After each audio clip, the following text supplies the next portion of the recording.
The semi-darkness of the room, heavy curtains, and a lonely figure at the table, only the dim flame of a candle casts long shadows on the walls. The man intently gazes into the magical orb pulsating with light. His voice trembles with a sinister prophecy. The awakening of Leviathan is approaching, a draconic calamity capable of wiping an entire kingdom off the face of the earth. Only the chosen ones are destined to stop this darkness. However, salvation for the dying world will come from outside. Legend claims the fate of the battle will be changed by a guest from another dimension who holds a completely different weapon in his hands. And now the future savior is already at the epicenter of a fierce sea battle. While a squad of warriors desperately attacks the giant monster with steel and magic, the stranger calmly watches the tension of his fishing line, remaining the only center of calm amid the raging storm. Long before these events, Ori Machida was a legend. At 35, he reached the peak of his career, a professional fisherman, media star, and owner of a powerful production empire built on a sincere love for the sea. But fame proved fragile. 2 decades later, betrayal by his closest partner destroyed everything. The business sank, and Ori himself found himself buried under an unbearable burden of debts. At 55, he was left alone with poverty. Now his days pass between a loss-making tackle shop and exhausting side jobs on tourist fishing boats. The usual routine is suddenly broken by a sharp jerk. The fishing rod bends all the way to the water under the fierce pressure of an unusual catch. Ori watches with a satisfied smile as a fisherman nearby pulls out a heavy unicorn fish. The man sincerely thanks him for the accurate advice that helped catch such a solid haul. Hearing a respectful address as to a true master, Ori modestly waves it off. With a bitter smile, he assures that he has long become an ordinary old man for whom fishing is simply a way to feel joy. The conversation is picked up by a young partner. If not for that old incident with the treacherous partner, Machida would now be running an industrial giant. Ori does not argue. These words hit right in the sore spot. Despite the sting to his pride, he takes the blow. Ori ironically notes, although he no longer has business acumen, his infallible instinct for fishing spots has not disappeared anywhere. Turning back to the tackle, he notices a dull hook and sets about replacing it. But behind the outward calm hides sorrow. Above all in the world, he dreams of turning back time and starting life anew. Leaving the team to deal with the catch, Ori quietly steps aside to be alone on the deck. The years make themselves known instantly. As soon as he tries to straighten up, a sharp pain pierces his back from a few minutes of squatting. Before he can recover, the ocean seems to go mad. A gigantic anomalous wave crashes against the side with a roar, knocking down everyone on the ship. The blow of the element throws the suddenly frozen Ori right overboard. Through the noise of the foam, desperate cries of his companions break through, but their voices fade as soon as he disappears under the water. Finding himself in the icy depths, Machida pulls the valve of the life jacket, but the fabric does not fill with air. A terrible suspicion paralyses him. The cylinder's expiration date ended yesterday, leaving him defenseless before the abyss. He sinks deeper into the darkness, watching the glasses and favorite fishing rod drifting apart. The absurdity of dying because of a cylinder expired by one day seems ridiculous, but his strength fades and Ori resigns himself to the inevitable end. Meanwhile, on the distant shore, a girl with cat ears named Lyrikina intently scans the sea surface. The guards on the tower habitually whisper about her stubborn character, when suddenly her gaze flashes. Prey has appeared beneath the water. The girl grips the harpoon tighter, her body tenses, fixing on every movement of the massive shadow in the depths. With one fearless leap, she lunges forward and cuts through the waves with her spear.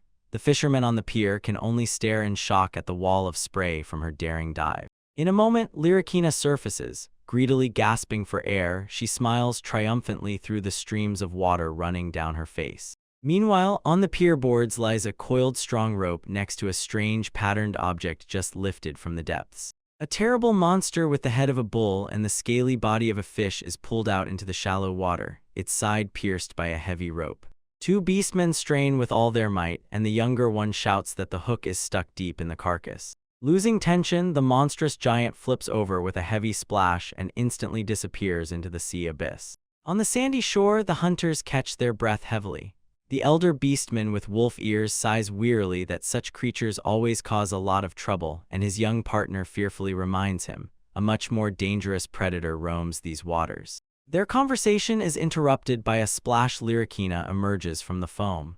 The elder immediately sprinkles irritated reproaches, outraged that she is once again sticking her neck out. Ignoring the lectures, the girl proudly strides through the shallows, dragging behind her a motionless, wet body. Wide-eyed, she stuns the hunters with the news she has hunted a real human. The rescued Machida lies unconscious in her arms, his face deathly pale and his eyelids tightly shut.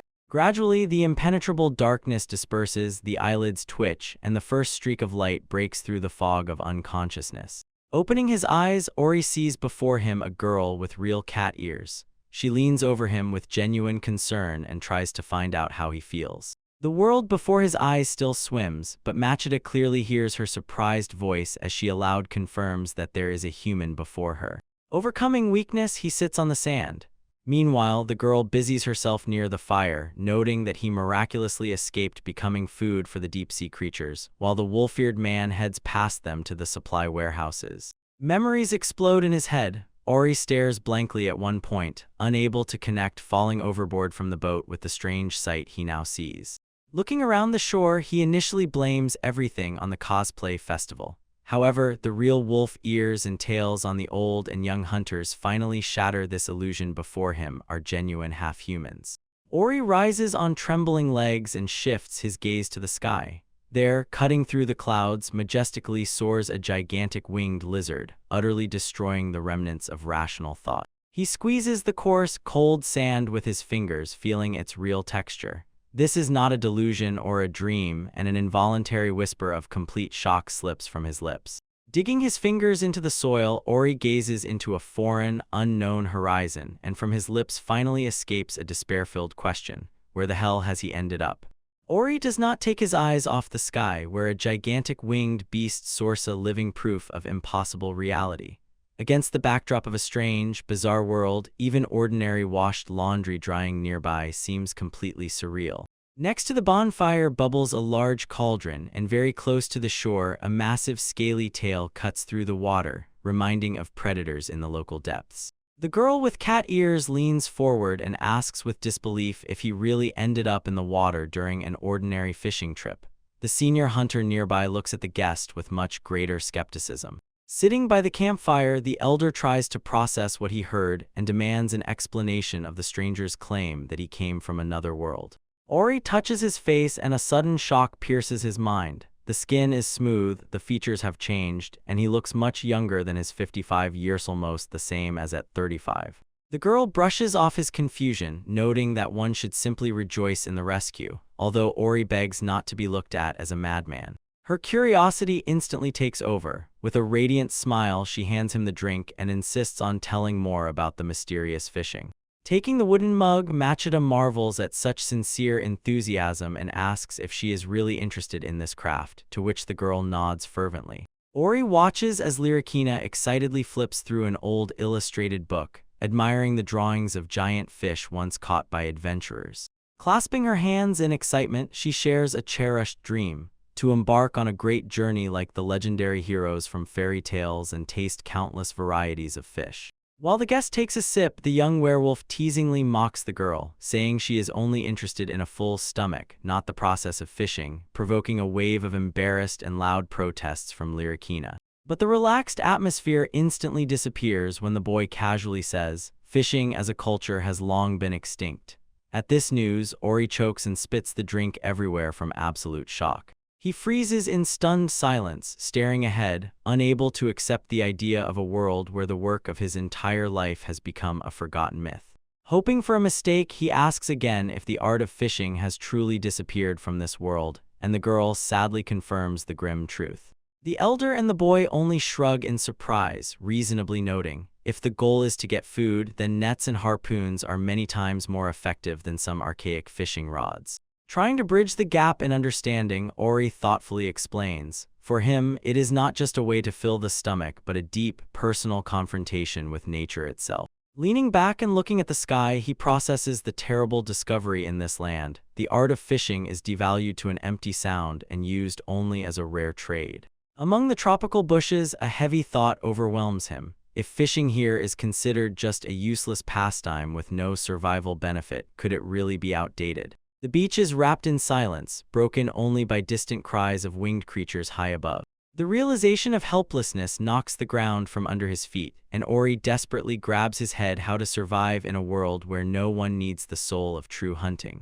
His panic is interrupted by the calm voice of the cat girl. She confidently states that his skills may prove invaluable, throwing the elder into complete stupor. Turning to his tribesmen with burning eyes, Lyrikina proclaims, "This newcomer may become the very savior their island has been waiting for." In the shadow of the tall wooden watchtower, the beast people remain on the shore while Ori slowly kneels by the water itself, where foamy waves roll in. Stretching his hand forward, he touches the cool surface with his fingers, catching the familiar living pulse of the sea current. Standing on the shore, Machida feels the gripping wet sand under his soles, and the smell of salty wind returns a sense of reality, reminding him of the world he lost. The boundless ocean seems deceptively familiar, repeating the movement of native waves, but the calm does not last long. A creepy one-eyed monster is thrown onto the sand, restoring the feeling of alienness of this land.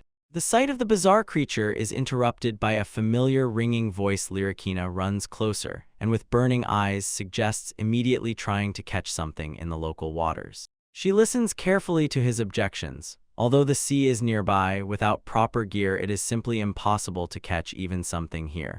But the girl's enthusiasm does not stop her relying on old tales. She confidently bends her fingers, listing the necessary: an ordinary stick, a piece of rope, and bent wire.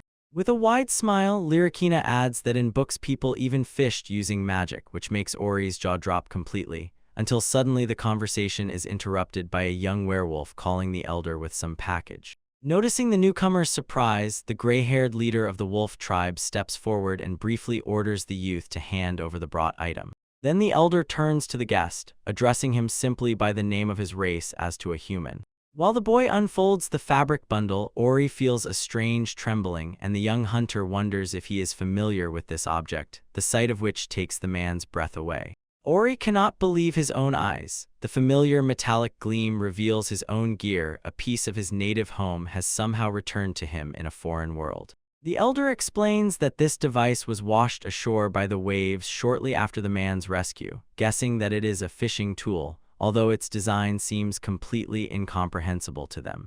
Clenching the familiar handle, Machida feels a wave of relief and sincerely thanks the beast folk, acknowledging, no matter what trouble they find themselves in, recovering their equipment is a true miracle. Enchanted by the complex mechanics, Lyrikina pokes the unknown mechanism with her finger and asks what it is, to which Ori patiently explains the principle of the spinning reel, ultimately cornering her. The girl's empty gaze makes it clear. The local technological development is stuck somewhere at the level of the distant Edo period, and such complex engineering devices have never been seen here. She eagerly demands to see the gear in action, but Ori restrains her enthusiasm. Without a hook, weight, and bait, the fishing rod is useless, although he hopes to craft something from available materials. Suddenly his face brightens. A sharp guess makes Ori freeze, recalling what exactly remains in his own pockets. Ori decisively plunges his hand into his pocket and pulls out a small round object. The man's gaze sharpens, calculating how to find a way out of the difficult situation. He opens a small round box, explaining to the interested girl nearby that it is a common case for fishing line scraps, inside which something useful might still be hidden. The click of the lid reveals a single sharp fishing hook clamped among a coil of transparent thread, and a wave of relief washes over Machida. The last key element has been found. Lyrikina lifts the tiny part with 2 fingers, showing complete skepticism about its ability to catch anything worth attention, but Ori assures her, despite its miniature size, this hook made of thick wire can easily hold even a solid fish. Understanding that metal alone is not enough, he sends the girl to search for bait insects or mollusks along the coast, while he finishes the assembly himself, to which she playfully reminds him she was the first to demand this lesson. Left alone, Ori confidently and skillfully ties the hook to the fishing line, completing the tackle, after which he sits on the sand and intently gazes into the water awaiting his partner. To complete the improvised rig, he makes a sinker by tightly wrapping a smooth pebble with strong vines, and proudly evaluates the working assembly made from improvised trash.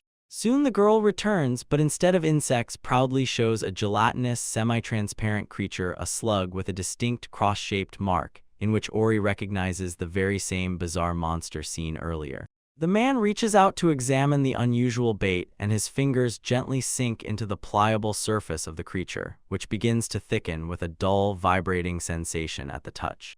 Ori feels the gelatinous creature, noting the striking similarity of its texture to ordinary jelly, while Lyrikina closely watches the process, doubting the slug's suitability as prey and wondering about the presence of a knife.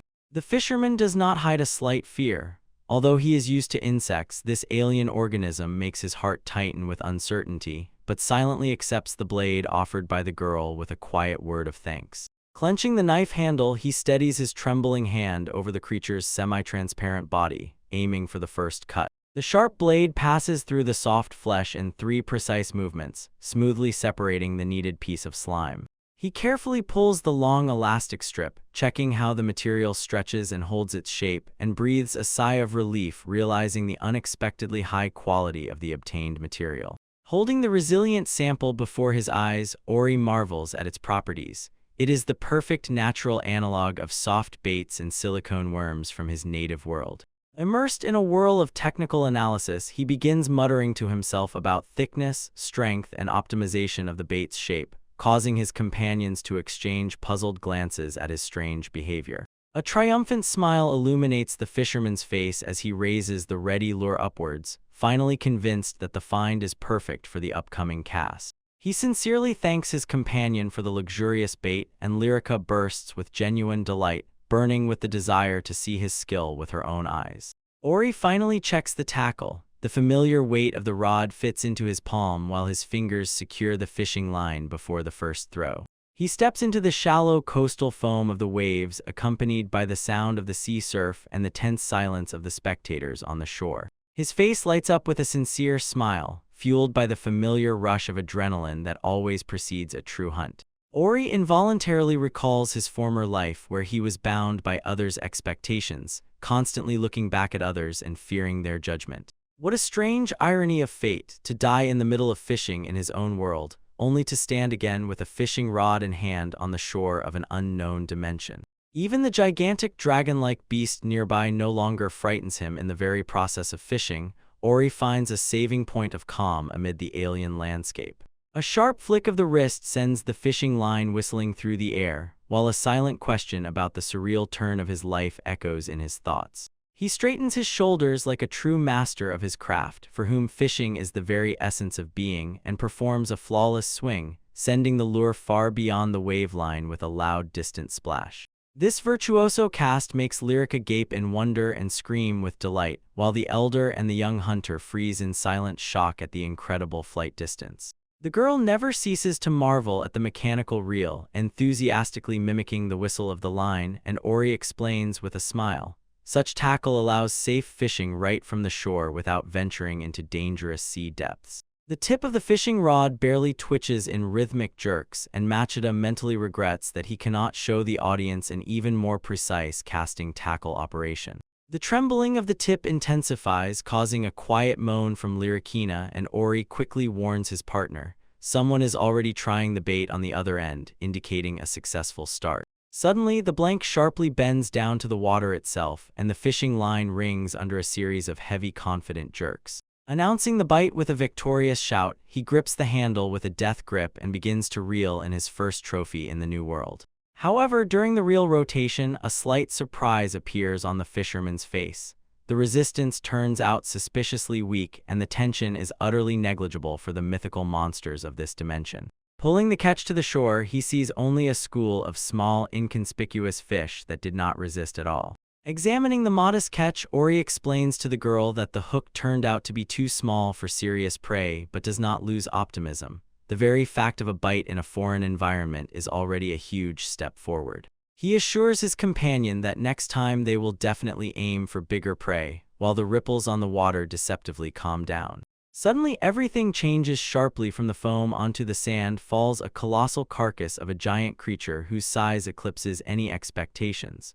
The girl screams in shock about the incredible scale of the catch, while Ori braces his legs under the insane weight of the tackle.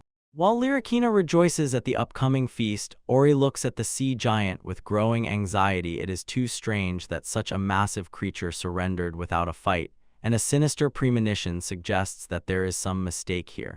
Deciding to figure it out on the spot, he grips the handle more comfortably and prepares to move the gigantic carcass, gritting his teeth from the effort. The two of them freeze over the cyclopean sea creature amid the heavy silence of the shore, where the air thickens with the mystery of its suspiciously easy prey. Before Ori can orient herself, a giant scaly tail strikes the sand with devastating force, throwing the fisherman onto his back.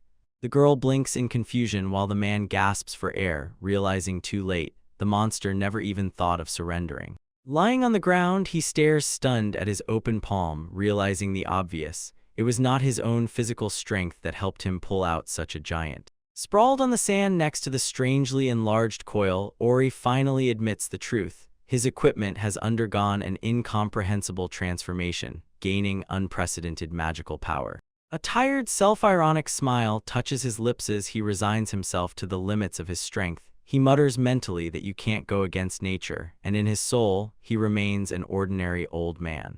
The reflections are suddenly interrupted. A gray-haired elder who had just been drilling the alien with a distrustful look suddenly falls into a deep bow, fervently apologizing for the previous hostility. Both werewolves, the old and the young, press their foreheads to the very ground and with voices trembling from despair beg the stranger to say his name. Stunned by such sudden respect, the fisherman only awkwardly introduces himself, Machida Ori. The elder's pleas sound increasingly desperate. He explains that their tribe is trapped on this patch of land and kneels, begging the noble Ori to lend them his incredible power.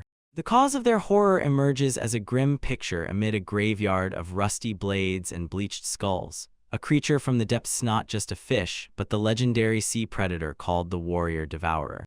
Ori silently towers over the werewolves, who have frozen in a submissive pose. Calling him Lord Ori, they eagerly beg him to use his supernatural fishing skill to pull the monster terrorizing their waters ashore. The story takes place on the shores of Iron Island, an ancient homeland where a race of half-humans has lived for generations. On the maritime trade route connecting this world-isolated island with the continent Amistica, a deadly threat has appeared, exterminating any adventurers daring to venture into the open sea. Travelers were methodically sent to the bottom. Frail ships had no chance against underwater monsters that shattered vessels to splinters and devoured crews one by one. The elder's face hardens as he repeats the name of the beast, the Warrior Devourer, causing the guest from another world to ask in horror if real people really die here. The young hunter casually recalls a recently sacrificed elf, and Ori is shocked by the grim ease with which the locals speak of bloody death, as if being eaten alive is a common occurrence. The elder adds that they are used to deaths, but the real disaster is the total blockade. The inability to leave the island slowly suffocates their people. While inside, Ori chills at the thought of unknown man-eating monsters. The young wolf and cat girl bow their heads, begging him to help defeat the creature. The fisherman nervously clenches his own hand, his thoughts feverishly revolving around far more serious threats than simple sea fishing. Having weighed everything, he accepts the challenge. The desire to try fishing in this world prevails, and a debt of honor to the rescuers demands using his skills for the benefit of the beast people.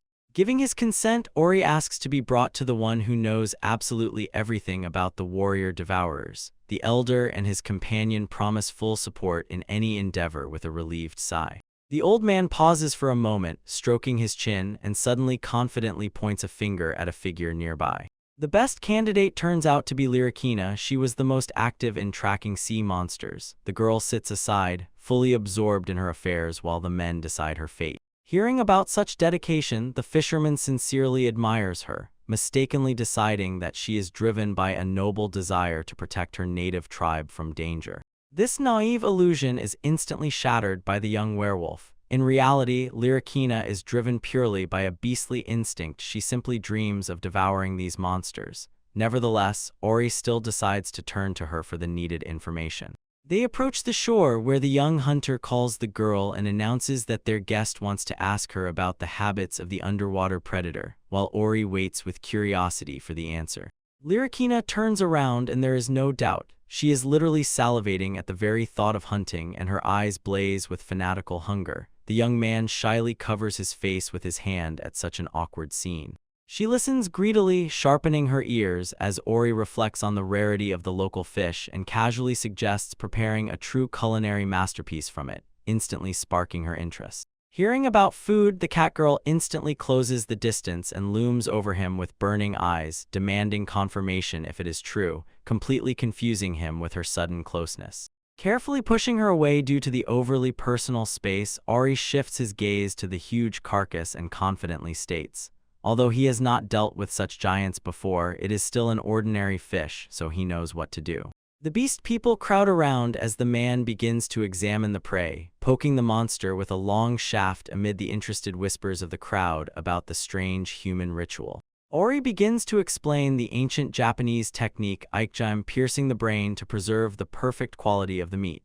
A precise strike at the intersection of the lateral line and the gill cover instantly shuts down the nervous system, saving the fillet from spoilage during convulsions. Calculating the trajectory, he leaps into the air with the spear held high, preparing to deliver the decisive blow under the stunned gazes of the half-humans. With a muffled roar, Ori drives the tip exactly into the designated spot on the massive head. The giant fish shudders in one last wild convulsion, heavily slapping its tail on the sand as life rapidly drains from its body. At the last moment, the monster's pupils roll back, the light in its eyes fades, and the pierced brain finally stops movement. The silenced giant is ready for the next stage of processing.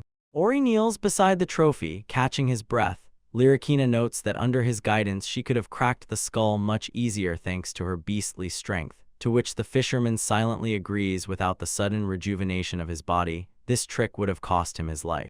However, his gaze remains unwavering. If he personally pulled this fish out, he is obliged to personally end its life, bearing full responsibility for the task he started. Standing right at the edge of the surf, the girl marvels at the strange philosophy of the alien, to which Ori only smiles reservedly, acknowledging that it is nothing more than fisherman's stubbornness and professional pride.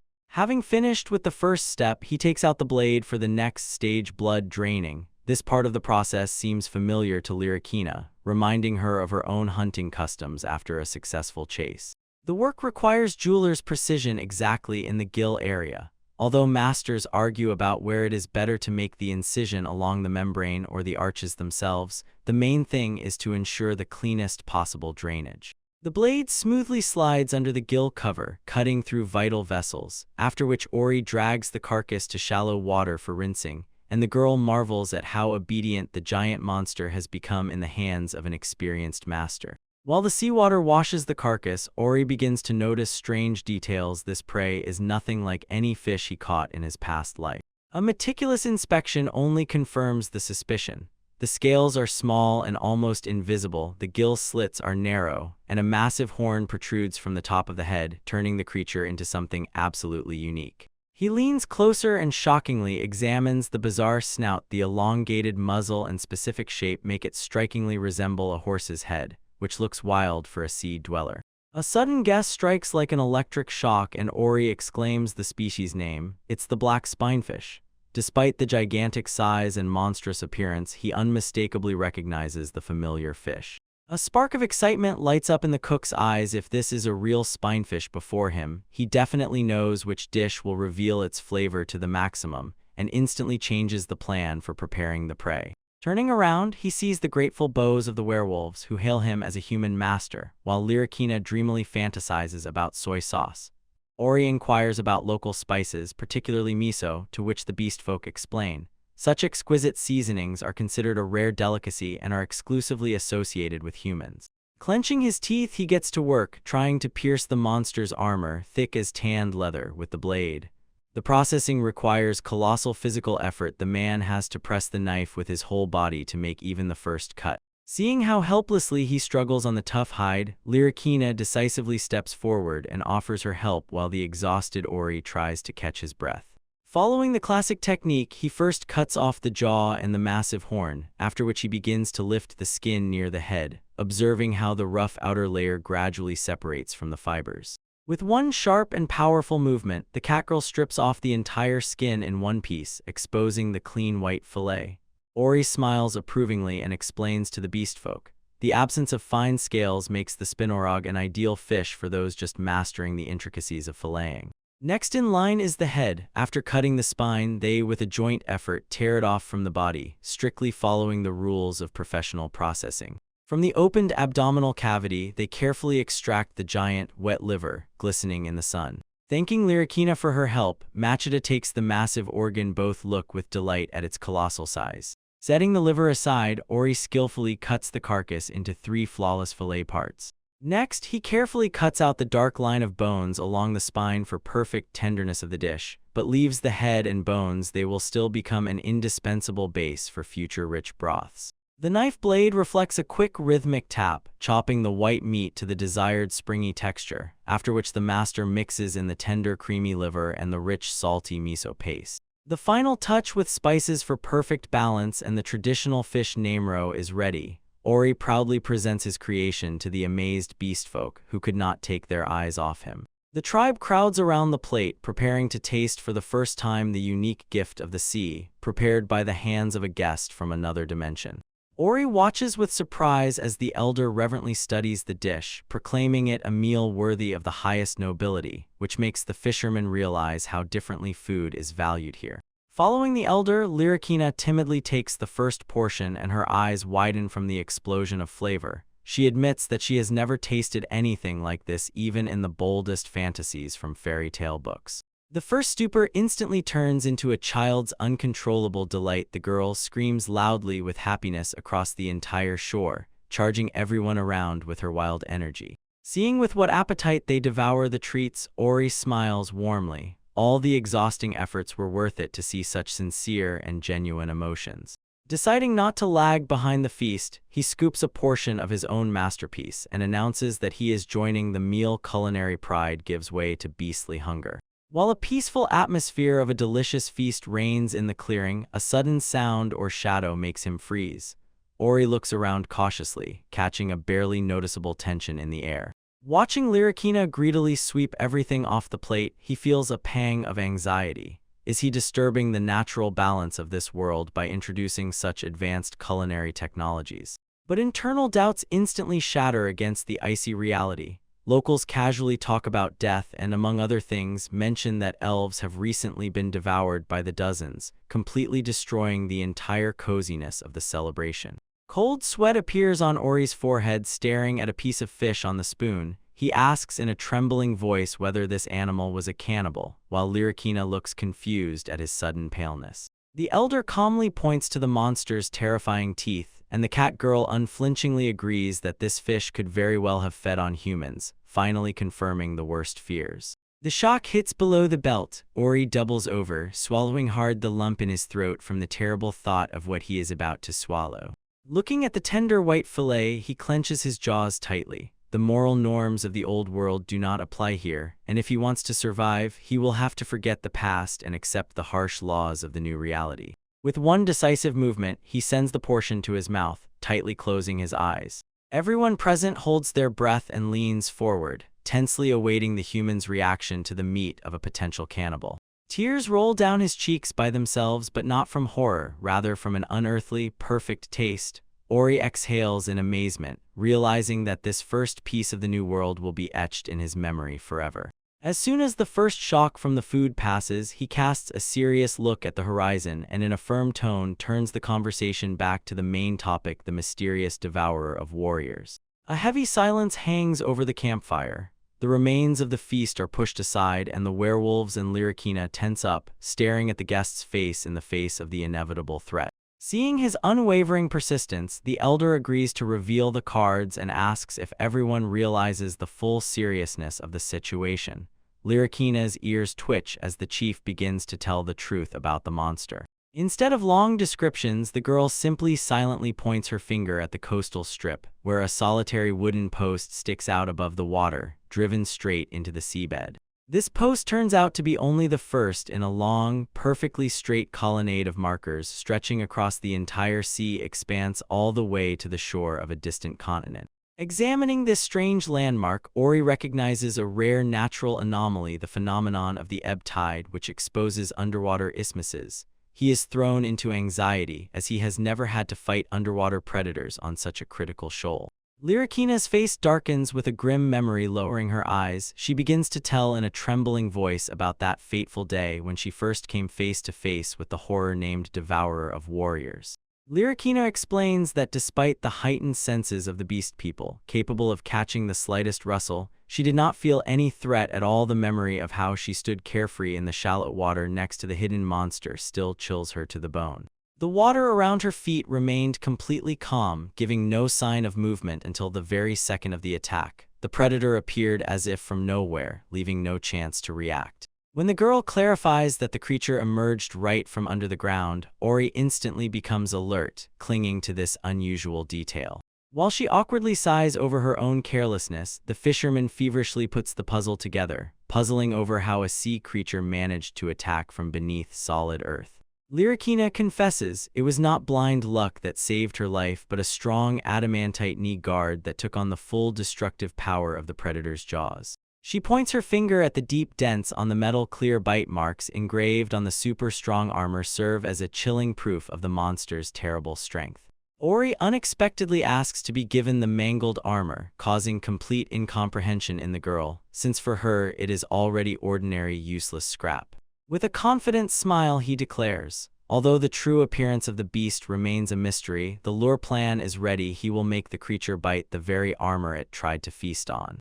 Ori raises the heavy metal knee guard, strangely resembling a giant spoon. Lyricina looks at this in silent shock, not understanding how one can fish with a piece of leg protection, while the man only smiles mysteriously.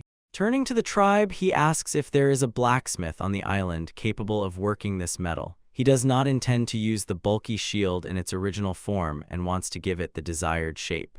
In response, the elder confidently points to a burly, focused craftsman, solemnly presenting him as the only solution to the problem.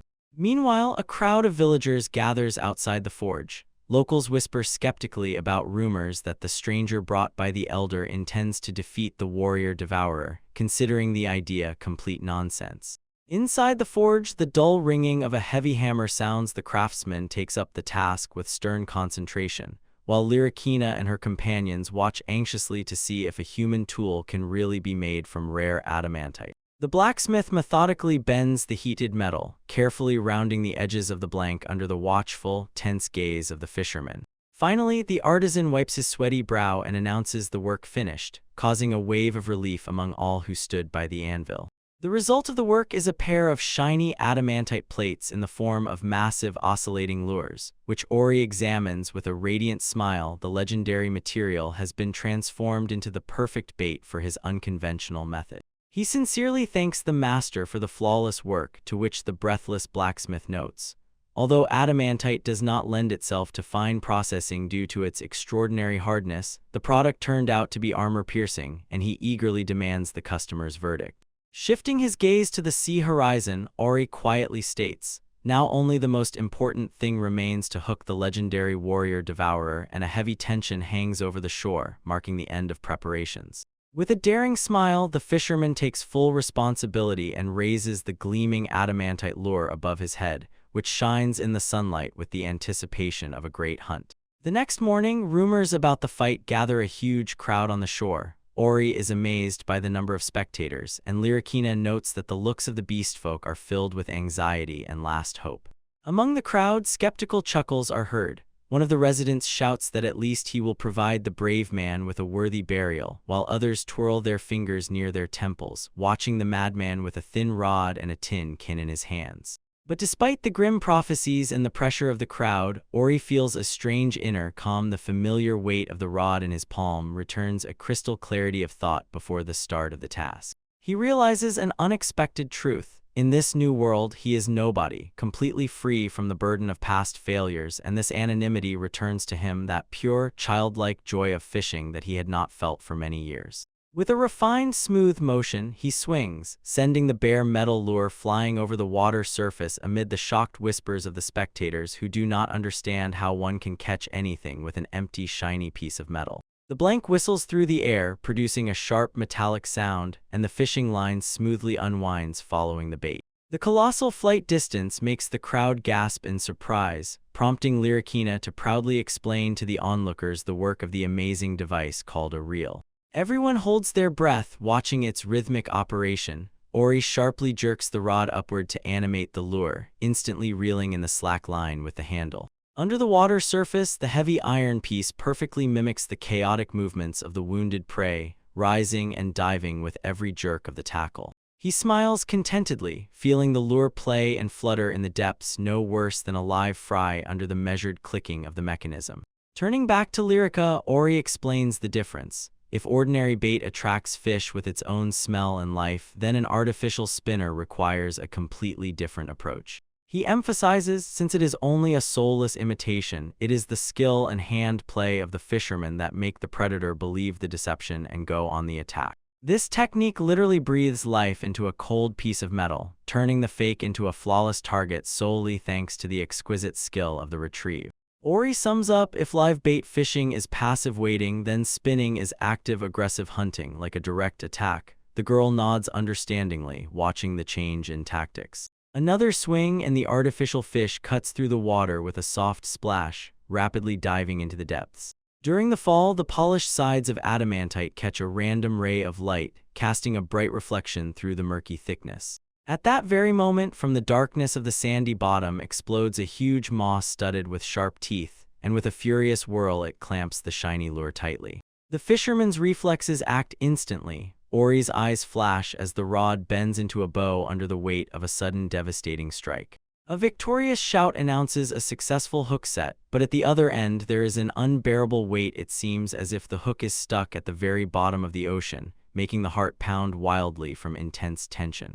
Encouraged by Lyrica's shouts from the shore, Ori forces himself to cast off panic and instantly calculates the strange behavior of the beast. The prey does not flee but presses firmly into the bottom, evoking a clear analogy in memory. This predator is an absolute master of ambushes with a flat body, capable of hiding even at depths below a human knee, a gigantic creature that patiently waits for hours for people to deliver one deadly blow. Clad in armor, the warriors stood watch vigilantly near the very edge of the water, their metal plates gleaming in the sun. They had no idea that deadly danger was already creeping up from the depths, responding to the very protection meant to keep them safe. It was the sunbeams on the polished metal that awakened the predator's hunting instinct. The warrior devourer swiftly attacked anything shiny, making even peaceful residents with simple trinkets its victims. Standing at a safe distance, the fisherman spotted a dark, elongated silhouette slowly crawling along the shallows. He instantly realized a giant shadow of a massive fish was confidently approaching his bait. No panic, Ori knows perfectly well that blind hope in the mechanical pull of the reel will simply tear the tackle apart. Instead, with a precise professional movement, he lowers the rod, compensating for the tension and keeping the monster on a dead hook. Taking a firm step back onto the dry sand, he feels the painfully familiar bend of the rod and the taut tension of the line. This sensation brings him back to memories of the legendary master from a past life, finally convincing him that the basic laws of fishing are unchanging in any of the worlds. The last powerful surging from the depths, a colossal flounder of unimaginable size flies into the light. The cyclopean dimensions of the flat creature take your breath away as its massive carcass falls with a dull thud onto the coastal sand. The crowd around erupts with a mixture of shock and triumphant cheers. The shore fills with joyful roaring. The beastmen see with their own eyes how an ordinary human single-handedly overcame the horror that had terrorized their island for years. Glancing at the faithful spool, Machida feels a deep inner confidence. Now he has irrefutable proof that the skill honed over a lifetime works perfectly even in this bizarre dimension. Ori mentally says goodbye to the past, recalling the skyscrapers of his former world with a sense of finality. There is nothing left there worth regretting. Standing on the wild shore, he finally accepts the new reality and makes a firm promise to himself to master the art of fishing in this land from the very beginning, from a clean slate. Suddenly, the calm shatters into pieces. Lyricina, with a desperate scream, throws herself forward and knocks him onto the sand a second before a powerful shock shakes the ground. Rolling on the ground, the girl presses him to the sand and angrily warns that with such carelessness in this dangerous world, he will become his own worst enemy. But her anxiety instantly changes to silent petrification. The catgirl stares somewhere behind Ori's back, and words get stuck in her throat from shock. Behind them, the gigantic carcass of the warrior devourer begins to bubble and swell, emitting disgusting squelching and clattering sounds, as if something inside desperately tries to break out. A dazzling flash of magical light tears open the jaws of the dead monster, forcing the fisherman to cover his eyes with his hand from the powerful wave of energy that swept across the beach. Straight from the womb of the disintegrating beast, a young elf emerges covered in slime from head to toe. She immediately starts loudly complaining about the terrible state of her clothing. She blinks tiredly, gradually realizing the full horror of what she has endured. The disgusting remains of the monster that swallowed her cover her entire body, causing only genuine disgust at her own miserable condition. The golden-haired girl grumbles irritably under her breath, sincerely cursing the worst turn of events in her life. She lies helplessly on the ground, finally crushed by the gloomy view of the village and the sticky discomfort after being inside the monster's stomach. The elf tries to stand, but her legs tremble and give way. Nearby, Lyrica, with wide-open eyes, examines the guest, recalling fresh rumors about a recently devoured member of this people. The last strength leaves the poor girl and she falls to the ground again. Ori instantly runs to her, asking about her condition with genuine concern on his face. Only a weak moan responds. The girl admits that what torments her most is a wild, unbearable hunger, causing the fisherman to stare puzzled at such a banal cause of her suffering.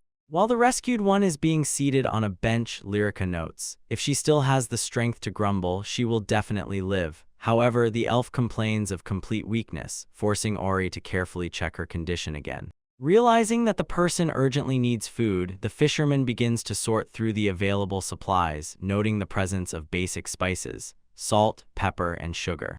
Continuing the inspection, he finds a basket with fruits, butter, flour, and something resembling olive oil. A plan for an exquisite dish instantly forms in his mind. Raising a small ribbed fruit to his face, he inhales the sharp citrus aroma from the zest, imagining how it will suit the future culinary idea. With a light press, the peel gives way, spraying fresh juice splashes right into his face.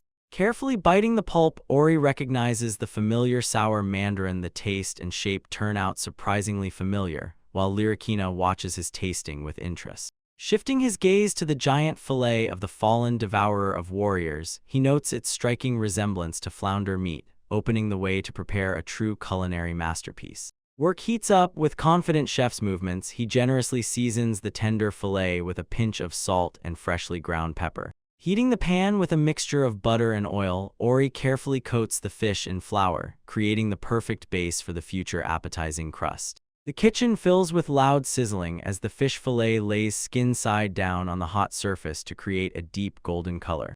In a matter of minutes, the dish is ready. Perfectly fried fillet, garnished with fresh citrus slices, awaits the exhausted guest. With a dull thud, the plate is set on the table. Ori hospitably invites to taste the meal.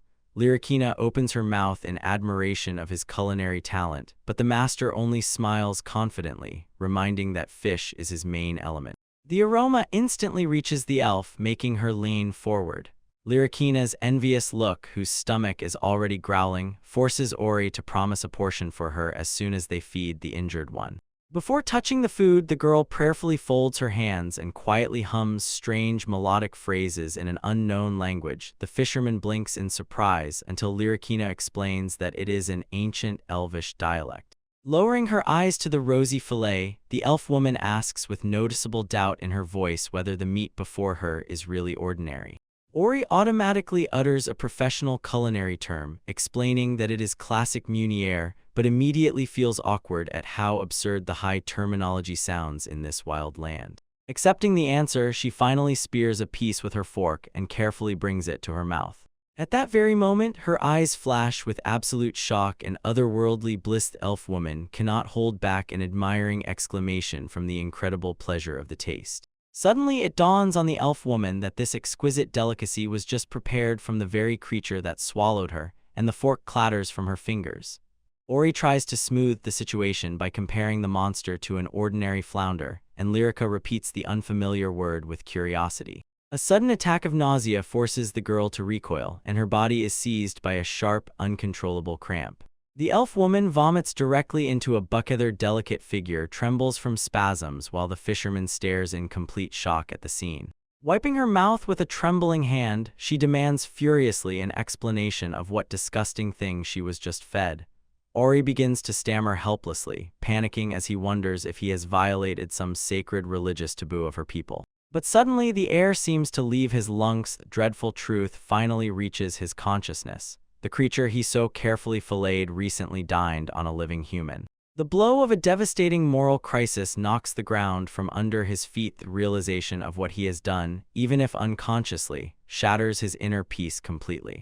Ori bursts into hysterical, half-mad laughter, feverishly justifying himself. Supposedly, to survive in this ruthless land, one must throw morality and the common sense of the old world into the trash. His companions watch his nervous breakdown with anxiety. Wishing to lighten the oppressive atmosphere, the cat girl offers the elf woman a fresh fruit to counter the disgusting aftertaste, while the fisherman swears by willpower to forever burn this memory out of his own mind. When the panic finally subsides, the company decides to properly introduce themselves. The man and the cat girl say their names, after which the guest majestically announces her full name, Spira Leopard Vivsneria. She dignifiedly acknowledges the miracle of her own rescue and nods affirmatively when the fisherman marvels at her resilience after several days in the stomach of a sea beast. With a modest smile, Spira thanks them for returning her to solid ground. Explaining her amazing survival, she describes a protective spell.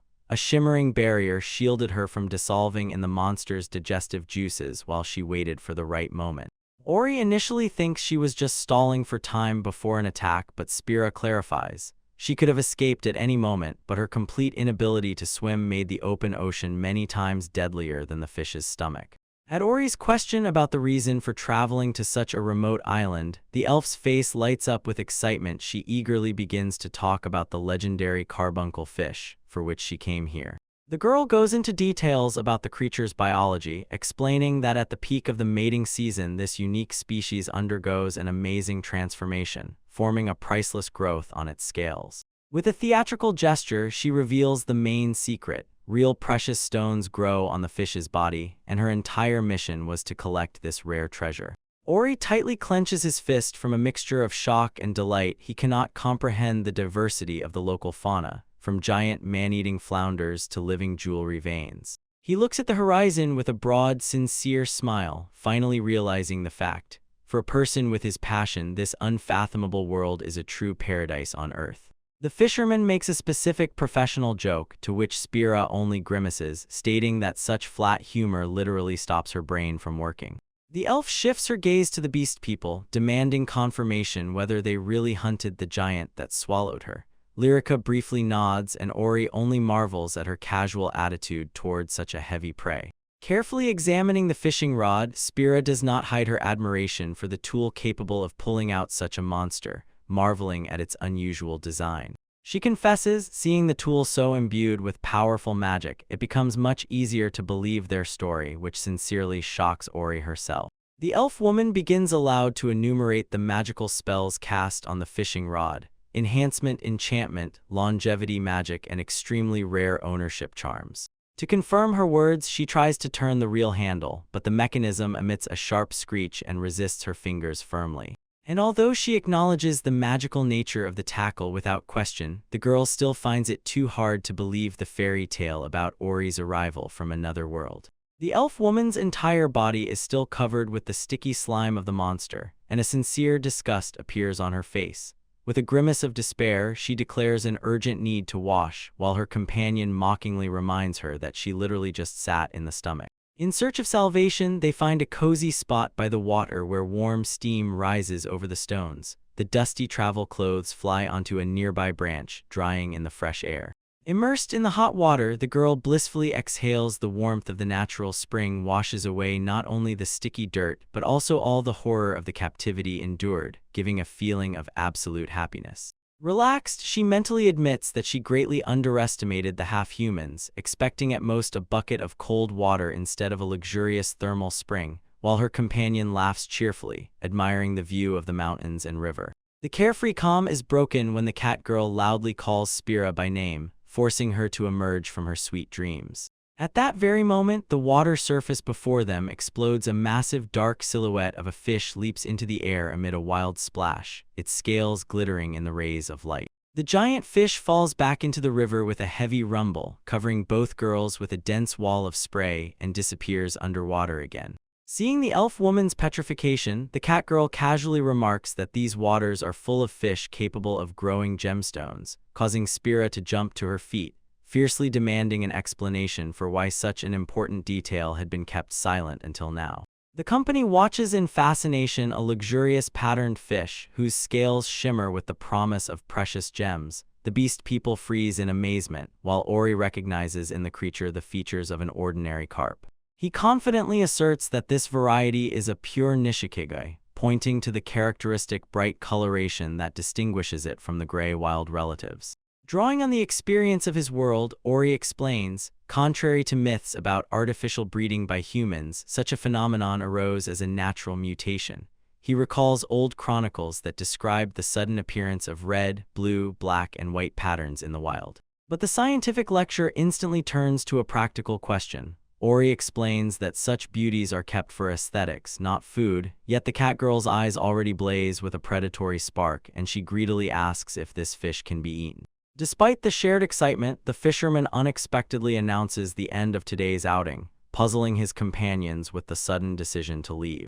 The thought of losing a potential delicacy throws Lyrikina into genuine panic. Tears well up in her eyes from the fear that the meal will escape into the depths, but Ori stands firm. Nothing will work without thorough preparation. He patiently continues. First, they need to visit the elder for a special strong hook. When the girls begin to worry about the danger, the man reassures them they won't have to dive into the turbulent depths. The prey will come to their hands. Revealing his cunning plan, the fisherman relies on the habits of carps, which during spawning come to the shallows to lay eggs on roots and algae. If this gem-like monster obeys the same laws of nature, it will inevitably come to the shore, becoming a much easier catch than it seemed at first glance. The young elf girl supplements the story with terminology. Such a mating ritual is called hataki, from the loud slapping with which fish hit the water with their tails.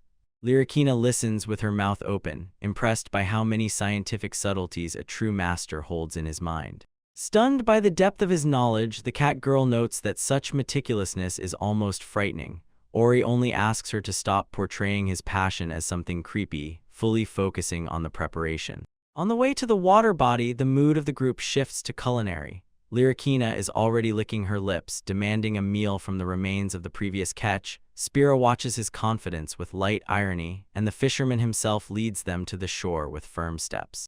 All the equipment boils down to two simple but crucial things: a piece of ordinary bread and a forged hook from the elder. These will be the key to their unconventional ambush for the legendary fish. Suddenly, a massive tail cuts through the water with a loud splash, confirming the calculations. The target appeared exactly where the experienced master predicted. Seeing the prey, Ori confidently gives the command to start the hunt. Lyrikina squeals joyfully, Spira prepares the bait, and the tension reaches its peak. The squad takes positions on the rocky shore, where the water literally boils from splashes, marking the start of the great chase for the carp. Spira asks confusedly why they need a loaf, to which Ori jokes about a sandwich snack but immediately seriously explains, bread is their main bait. The calculation is simple and practical. Carp are omnivorous, and they can be lured with anything from ordinary earthworms to corn and sweet potatoes. Holding the crumb in his hands, he explains that since bread was found in the village of Lyrikina, there is no point in inventing something more complicated for the current task. Ori visually demonstrates the process, simply pinching off a piece and tightly pressing it around the hook, which greatly surprises the elf who was expecting complex rituals. Having prepared the tackle, he smoothly sends it into the water, strictly ordering his companions not to make noise so as not to scare the fish during the spawning peak. Watching the mechanism on the fishing rod, Spira admits with amazement that in all her 160 years of life, she has never seen such a wonderful thing as this reel. The number of her age momentarily throws Ori off balance, while Lyrikina mockingly ridicules the overly pompous and arrogant manner of speech of the longliver. Standing right by the water with the fishing rod ready, he hears the elf's remark that the bait is being carried away by the current, but he maintains an unshakable calm and does not rush to reel in the line. Calming the girl, Ori explains, free drifting is part of the plan since the spawning school is of no interest to him at all, and his gaze is searching for a completely different target. The master's eye instantly snatches the necessary target, a solitary male who stays away from the mating madness and is perfectly suited for his plan.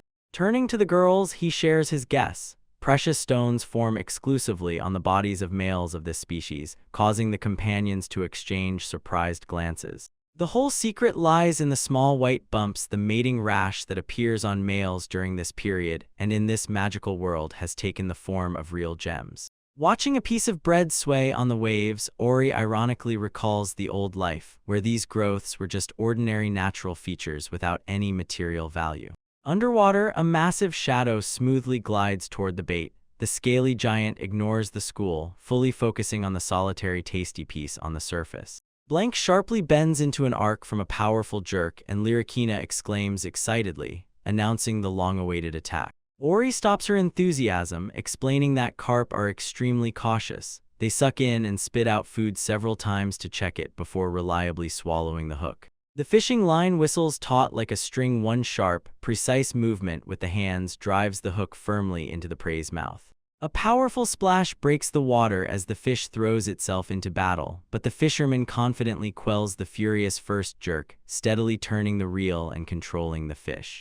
The struggle continues. The dark silhouette slowly rises from the depths amid the girl's delighted screams, while the man puts his whole body into the final weighing. With a heavy, wet, muffled sound, the monster flies onto the shore, shocking with a bizarre human-like face and a scattering of shining pearly gems right on its scales. Spira stares in shock at the fish with a human face, and Lyrikina excitedly jumps from another incredible triumph of the alien. Despite the disgusting slime on the carcass, the elf girl completely loses her head over the sparkle of the stones. Her usual cold superiority instantly changes to a childlike fanatical ecstasy, confusing Ori with such a sharp mood shift.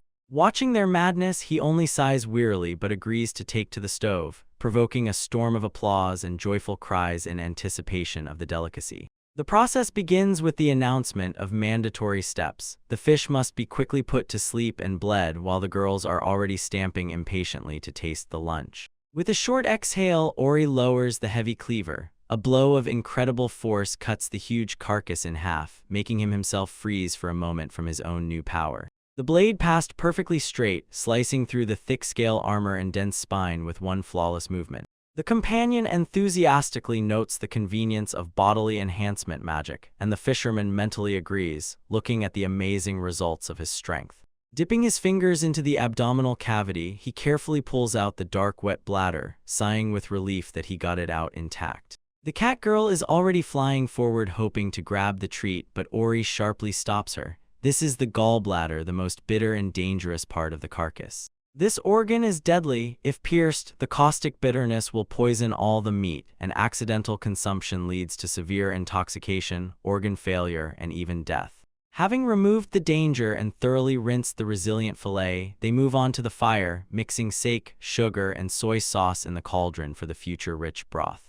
Ori continues the culinary masterclass. As soon as the base boils, he lowers pieces of fish there for slow simmering under the stormy ovations of the delighted female spectators. Removing excess foam and noise from the surface, the master covers the cauldron with a wooden otashibita lid, letting the dish soak up all the aromas to perfection. The result of a long wait is a luxurious portion of stewed carp in umami sauce, tender, juicy fillet literally soaked in a thick spicy glaze.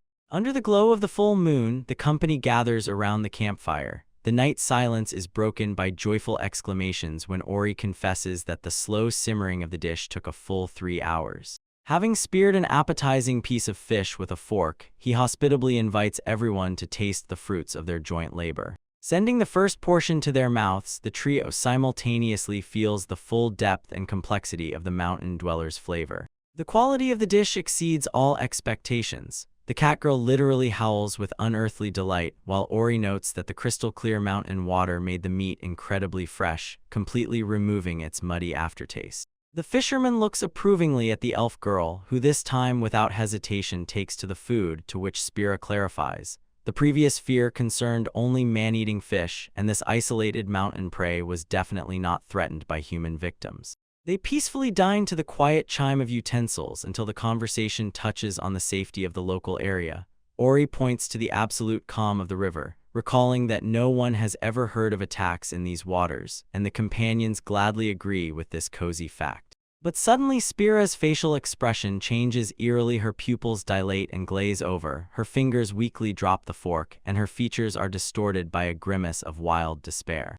An attack of severe nausea overwhelms her completely. Sharply pulling away from the table, the girl begins to convulsively vomit, causing the frightened Ori to jump to his feet and anxiously call her name. The young elf girl's gaze grows heavy, filling with impenetrable darkness and deep inner sorrow that clouds every feature of her face. While the girl sinks into heavy thoughts, the fisherman nearby examines the catch's insides and suggests that the carp accidentally swallowed a ring while digging in the mud at the bottom.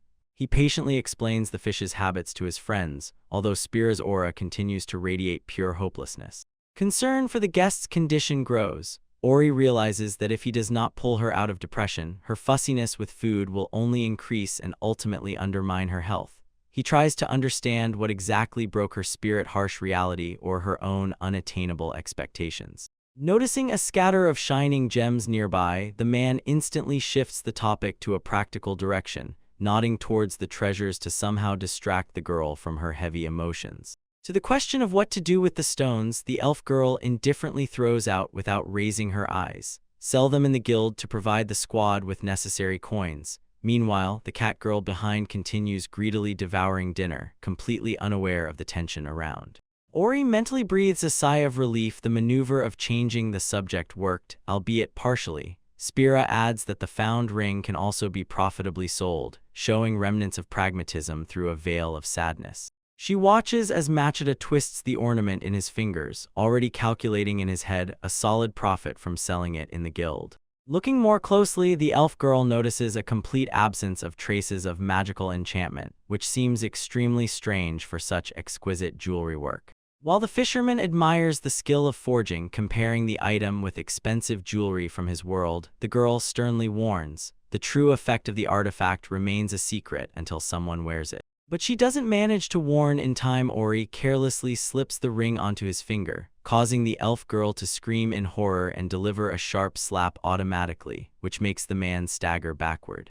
Breathing heavily from shock, Spira admits, such reckless frivolity makes his tale about another world too much like the truth. The fisherman finally realizes the full depth of his blunder. Ori's face pales, as he understands that the unknown magical effect could have been a deadly curse. While the man panics, saying goodbye to life, Lyrica approaches to examine the ring, although what worries her most is the prospect of losing her personal cook and supplier of delicacies. She grips his wrist with a deathly hold to inspect the find, leaving the trembling Ori to await the verdict under the anxious gazes of companions. Spira scrutinizes the metal's glow and finally eases her mind with a diagnosis. The curse does exist, but it is not deadly. It represents a specific magic of returning to the rightful owner. Sighing with relief, the fisherman asks for details and the elf explains. Although it's a complete hassle, as soon as the ring returns to its owner, it will slip off the finger by itself and remove the spell. Ori grumbles about wild disregard for safety by the standards of this world, but Spira only smiles slyly, adding, in the worst case he will just lose a finger, which somehow finally calms the cat girl. Being a stranger without a single acquaintance on this continent, he emphasizes the impossibility of completing the quest alone, and this helplessness somehow causes genuine joy in the elf. Sensing a chance in shared trouble, Ori adjusts his glasses and decisively suggests to the girl to unite into a full-fledged group of adventurers. The proposal confuses Spira, causing the fisherman to ask again if she is ready to cooperate with the old geezer, although the elf quickly steers the conversation toward an official alliance. The newcomer admits ignorance of local customs but proudly notes, in his native world, a fishing master of such a level is considered much greater than an ordinary average man. Accepting the deal, Spira promises to help remove the curse in exchange for his skills in catching underwater monsters, officially establishing a mutually beneficial partnership. She firmly squeezes his palm as a sign of alliance, and Ori sincerely smiles, expressing hope for fruitful cooperation in future adventures. As soon as the agreement is reached, the elf suddenly names another name, again catching the fisherman off guard with an unexpected idea. With a sly, ironic smile, Spira suggests that Ori officially invite Lyrikina to the squad before they set off on the dangerous path. At this proposal, the cat girl instantly flushes with a deep blush of embarrassment, exposing herself to another round of jokes about how cute she is when flustered. Ori begins to mumble helplessly under the pressure of the situation, until suddenly the conversation is interrupted by the stern bass of the elder, who reminds them of the strict necessity to first obtain the parents' blessing. Soon the squad gathers near the watchtower, where the tribe's leader expresses boundless gratitude to the fishermen for saving the island from the bloody horror of the warrior devourer. As a sign of special honor, the village blacksmith solemnly presents the guest with a unique fishing set, intricately forged according to those amazing drawings and stories that Ori shared with the craftsmen. The meeting is over, and ahead awaits the promise of new culinary discoveries. The trio sets out on a journey where the warrior cat girl leads the squad forward with a loud, fiery call. The squad marches along the coastal shoal, leaving the werewolf village behind, while a giant winged shadow silently glides high above the sea waves. The tide relentlessly rushes onto the shore, forcing the squad leader to hurry his companions. Throwing his boots over his shoulder, he confidently tramples the sea foam with his feet, which grows deeper and deeper.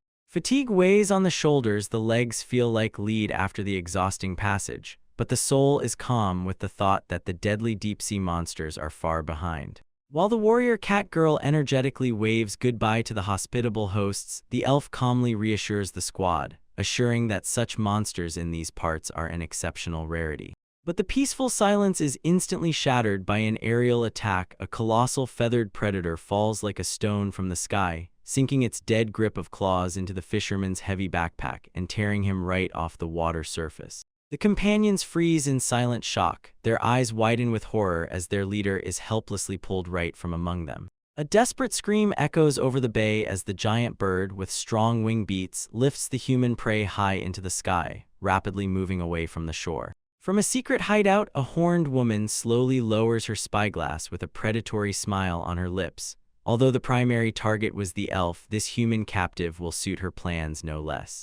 Ori soars into the air currents, breaking the silence over the water with a scream, while the winged familiar drags him away from the pier with a death grip under the stunned gazes of the companions. The girl looks at the distant silhouette, recognizing a familiar in the monster, and a wave of guilt overwhelms her. It was her own actions that provoked this audacious kidnapping. The elf girl freezes in tense thoughts, furrowing her brows in vain attempts to decipher the motives of the attack, and confusedly weighs the options for action in this crazy plot twist. A fierce struggle ignites in her mind. The noble part of her soul begs to immediately rush to the rescue, while the cynical inner demon convinces her to abandon the fisherman to his fate for the sake of her own survival. The dispute turns into a cold calculation. The bright voice reminds her of the invaluable benefit of the stranger in future battles, but the dark side whispers that it is much more profitable to keep the already acquired gems, since returning them to the rightful owner will deprive them of all wealth.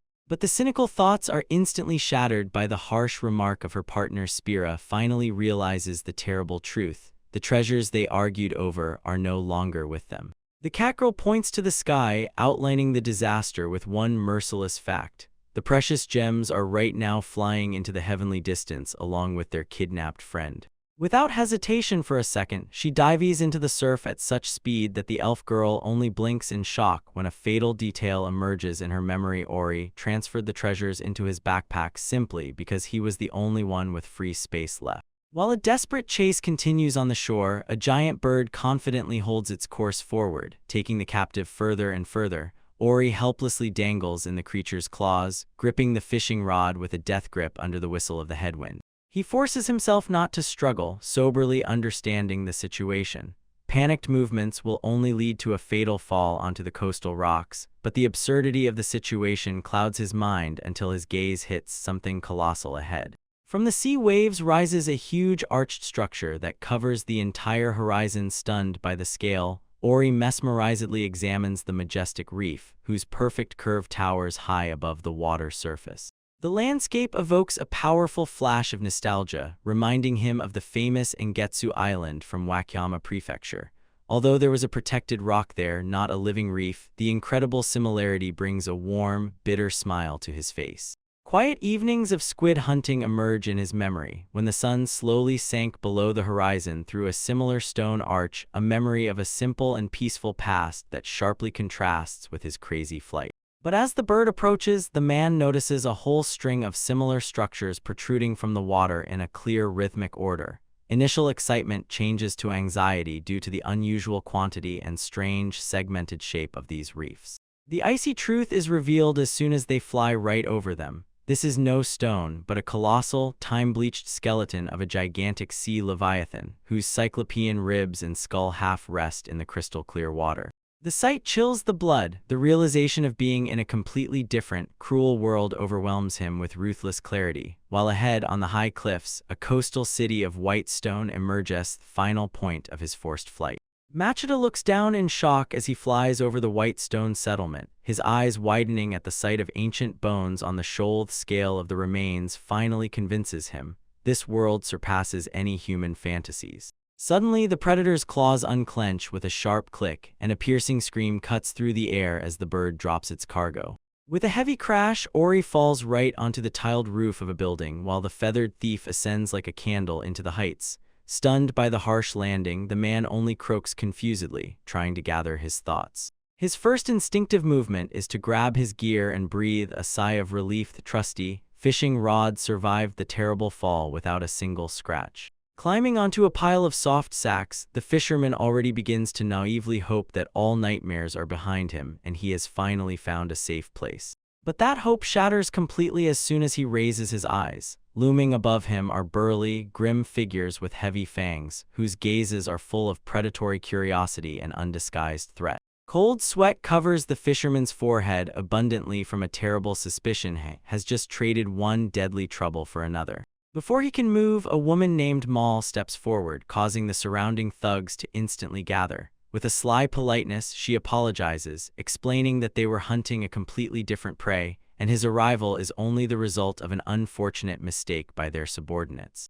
With calm, almost predatory grace, she introduces herself as Mulvigia Lurdi of the demon race and offers to continue the conversation in a cozier, more businesslike atmosphere. Hearing the name Spira, Ori thoughtfully frowns as they approach the massive stone multi-story building that serves as her headquarters. Inside the building, the air literally crackles with tension. While the demoness authoritatively sits down at the desk, a huge orc nearby fiercely growls at a trembling debtor, extracting overdue interest. A business card slides across the table on which the name of the establishment is printed in black on white, Blackwing Finance, an office specializing in usurious loans for adventurers. For a moment, Ori marvels at his own ability to effortlessly read the local script, but harsh reality quickly brings him back down. Before him are genuine professional collectors and enforcers. The mistress reveals her cards. Today is the deadline for Spira's debt repayment, and although the familiar was ordered to capture the creature with the most powerful magical background, the bird somehow brought this strange human fisherman. Leaning back in her chair, she points to a complex magical artifact on the table, concluding that a critical malfunction occurred in the operation of this device. Sitting opposite the creditor under the pressure of shocking news, Ori inquires with growing anxiety in his voice about the fate awaiting Spira if she cannot settle her financial debts. The woman calmly reveals to him the grim truth. Since the debtor is an elf and the amount has accumulated astronomically, she will have to repay with long and exhausting forced labor. A heavy silence drags on under the weight of her words. The demoness slowly sips tea and coldly remarks, "For a young girl in such a position, there are many ways to settle accounts," and the tone of her hint suggests things far worse than ordinary servitude. Ori tightly grips the strap of his bag, the knuckles of his fingers whiten from the burning shame of having taken someone else's without permission. However, the guilt instantly fades before the realization of the hell the poor elf had to endure to end up at the very bottom of the debt pit. Diving his hand deep into the bag, he pulls out a handful of sparkling stones and directly asks if these gems will be enough to completely erase her debt. The room explodes at the sight of sudden wealth.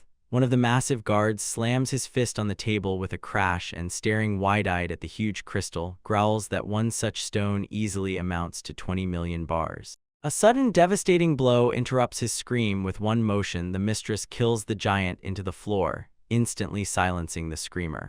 While the stunned guard slides lifelessly to the floor, the demoness with icy indifference returns to her place, as if she had just made a usual minor remark. She notes that greed always clouds the mind and prevents seeing reality.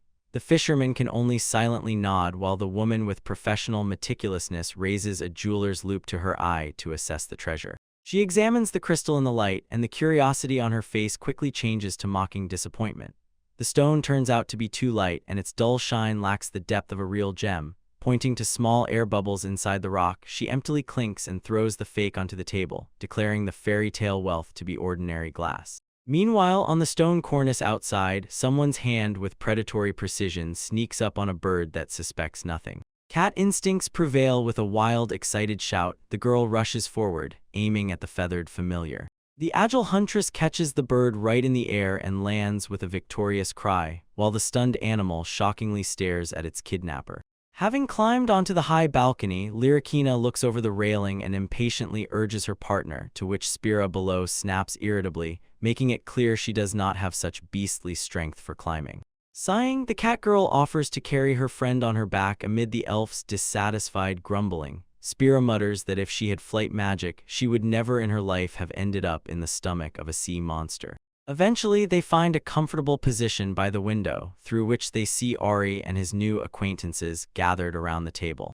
The elf demands to relay everything heard, and Lyrikina pricks up her sensitive ears. According to her, the matter is getting serious and some huge orc was just sent flying. She continues to catch every sound, passing it on that the gang is examining a mysterious stone and apparently has just uncovered the truth about someone's death. The girl watches as the elf woman's face stretches in despair when the terrible truth dawns on her. The gem, for which she risked her life, turned out to be empty glass. Spira's thoughts flurry in panic. She is torn between the desire to quietly retreat without making noise and the primal instinct to run as fast as possible as far away as she can. Choosing caution, the spies begin to tiptoe backward, carefully holding their heavy backpacks to avoid attracting the attention of the strange, pot-bellied creature peeking out from the darkness. The creature approaches closely. Its long beak almost touches the elf woman, who freezes in place, realizing that their quiet retreat has failed spectacularly. A sudden piercing screech from the creature shatters the silence, and a second later a massive orc crashes through the door, rushing toward the sound. The giant grows in the doorway, completely blocking the only path of retreat for the confused fugitives in the middle of the room. The giant mockingly greets the uninvited guests, and his smaller accomplice slyly offers snacks, as if meeting old friends rather than captured spies. The trap finally closes when the very object of their surveillance appears accompanied by a horned demoness, calmly greeting the girls by name with a barely noticeable smile. Ori approaches with genuine concern to check if she is all right, while Spira nervously inquires about his condition during the kidnapping, to which the fisherman shrugs restrainedly, implying it could have been worse. He silently listens to the elf woman's desperate confession about how she allowed the sea monster to swallow her alive just for the sake of a glass stone that was supposed to save her from debt bondage. The girl begs the horned creditor for another extension, but Maul remains unyielding and harshly calls her by name, cutting off the whining. Raising the shiny fake to the light, the demoness calls it ordinary trash and declares, this junk will no longer secure any loan extensions, although Spira desperately argues that this glass is not so simple. She thinks aloud whether the fragment belonged to the legendary carbuncle fish, while the big guy behind her only sneers contemptuously, calling her words a pathetic and helpless lie. At the demand to provide evidence, the elf girl only smiles awkwardly and admits that she simply ate all the physical proof because it was too tasty, throwing her companions into a state of complete stupor. Ori notes if her story about the hunt is true, everything becomes much simpler. Pointing to the hunting trophy on the wall, he adds that a whole carbuncle fish with an intact stone would be a truly royal catch. This detail emphasizes the main truth of this reality. In this world, deep monsters are not just a threat, but genuine floating gold mines for anyone brave enough to challenge them.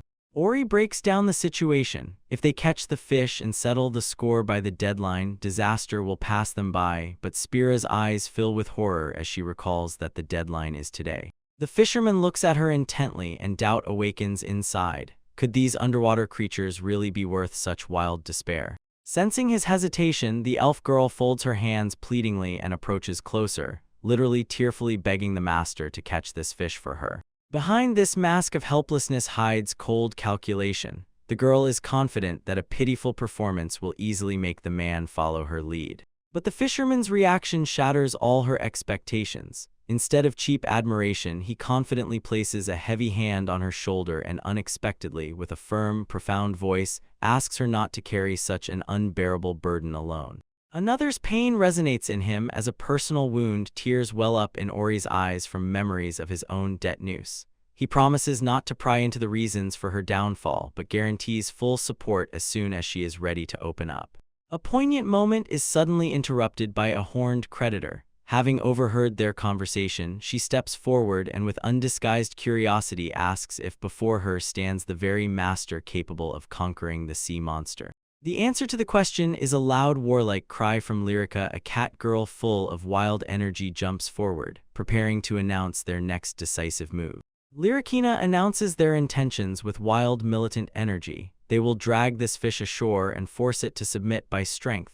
This audacious statement causes the entire crowd along with the horned demoness to freeze in mute shock. The absurdity of the herd plan rolls through the rows of bandits like a wave of heavy, stunned sighs. However, the shock instantly changes to mocking laughter. The thugs burst out with caustic jeers, ridiculing the man in the middle of their hall. They shout whether this eccentric escaped from a children's fairy tale and consider the idea of fishing without harpoons or nets an absolute nonsense. Through the laughter of his subordinates, the horned leader makes a polite gesture of apology, acknowledging that the stranger arrived from another world with his strange customs and gives permission to try any unconventional methods at his own discretion. Seeing how sincerely this strange man tries to save the elf from the debt pit, Mal decides to cooperate, but with a subtle hint. For this favor, he will have to repay with a small reciprocal help later.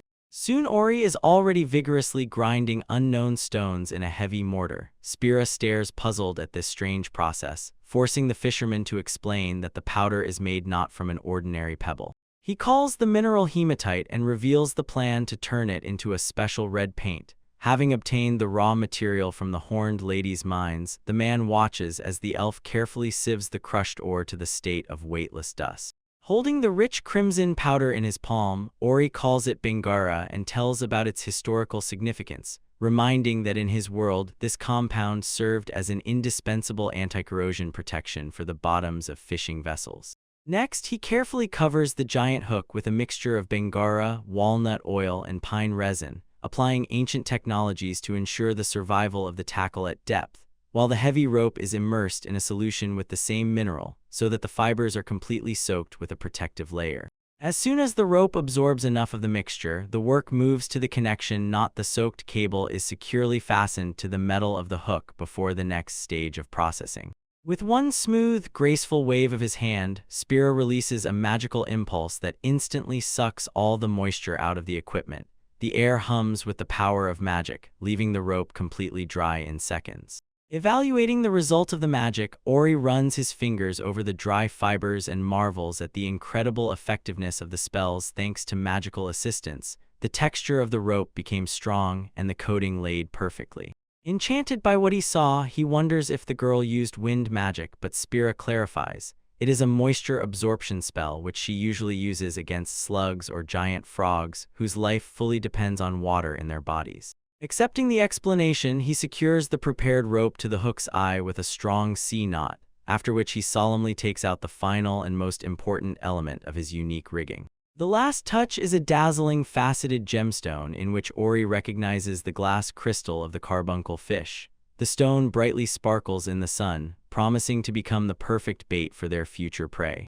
Having finished the rigging, the fisherman confidently announces the end of preparations. When his companion asks about finding a good spot, he calmly replies that the perfect point was chosen long ago, and the group sets off toward the water's edge. Finally, they reach their destination, a place called Bone Reef, where above the coastal settlement tower the sun-bleached gigantic remains of a prehistoric leviathan, whose cyclopean skull and ribs form a bizarre natural harbor.